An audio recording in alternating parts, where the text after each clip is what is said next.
one of the sad things that's happened in the last 9 years, we lost one of our dearest participants in Cross+Florida and Alavi, and Doris Miller went to be with the Lord back the end of the year. And Pastor Carey, her husband, is now in Colorado. But he's going to join us because we live in an age of electronic miracles. And Daniel's got a sermon that he preached some time ago on the Lordship of Christ. But I'm going to ask Russell if he'd come and just give a little introduction to who Pastor Carey is. Well, thank you. This is, as we're going along, we all get mentors. And, it says, Bill Wilson, I think, said, when God will always appear when you want him to know. And sometimes he appears as strangers or people that you just meet for 5 seconds and they suggest something to you and you listen. And my third sponsor was a gentleman named John Glenn, and he was a missionary, Baptist missionary, and he went to Bible study with me. I met him in a Bible study, and he was like an incredible man. And of course, I can go on for another hour about John Glenn, but through John Glenn, those people introduce you to other people. And I was going to Bible study at Old Cutler Pres here, and then I joined Old Cutler Pres, then I became a deacon here. I was a weird deacon. I went up to the senior pastor about being a deacon, and I said, I don't know, I'm an alcoholic, I'm kind of strange, I'm weird. He says, yeah, we got a spot for weird deacons.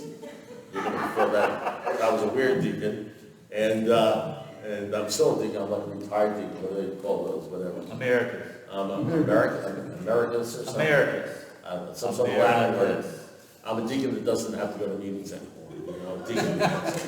But in any event, then my sponsor said to me, John Glenn, says, I want you to start going to this Baptist service at 6 o'clock at night on Sunday. So I would go to the 11 o'clock service here, or the 9:30 service here. And then at night I joined my sponsor at the 11 o'clock service, where they sang hymns for about 20 minutes. And then they had another service, and Pastor Carey was a preacher. And I went there for like about 3 or 4 years. And then the worship leader of that church, it was a traditional service at Cross Fellowship, he left, and I became the worship leader. The Jewish kid from Great Neck, New York, who's a Presbyterian, who's now also going to a Baptist church, and I'm the worship leader at the 6 o'clock service. Now, that ain't a miracle. I don't know, I can't even explain that stuff, but it's a weird deal. But I learned so much from Pastor Carey, and he did an incredible, I gotta be honest with you, he did one of the things that I remember he taught me, because I didn't understand this concept of lordship, and this concept of lordship being the flagship of the whole thing.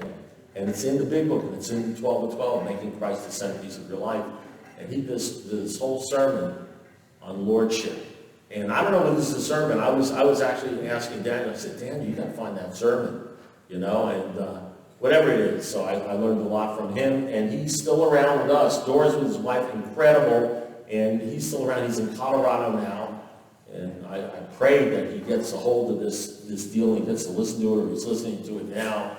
But, he's probably like 86 or 88 now, and it's difficult for him to do the technology. It's difficult for him to do the technology.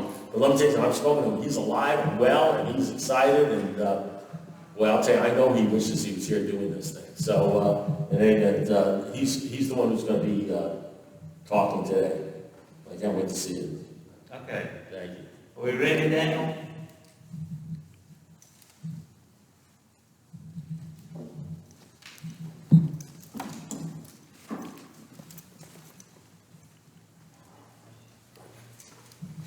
Wait for Owen to make sure we have the sound Oh, okay. up here.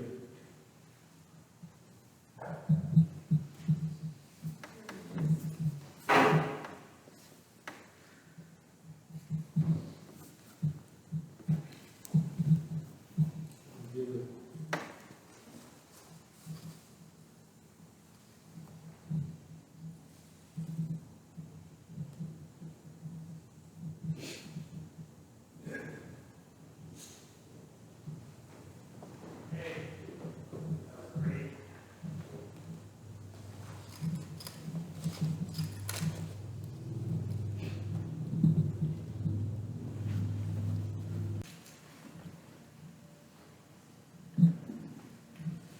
Are you ready?